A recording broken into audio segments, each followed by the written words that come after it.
Po yung nagaganap po sa Yuna Beach Club, Thailand kapag gabi po. So kita nyo naman po, alive na alive po yung mga tao po. Kasama na rin po ako dyan kahit alam nyo po nakainom na ako, medyo a little bit I'm hyper. Napapaisip lang po ako,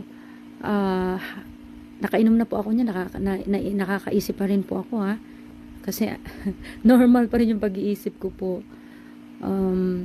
Masarap talaga kapag may pera kasi pag may pera talaga nagagawa mo yung mga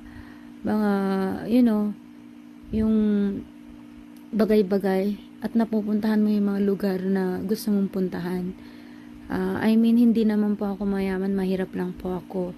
Like what I said, I am a little bit lucky only. Yun lang masasabi ko, wala pa akong pera, mahirap lang po ako.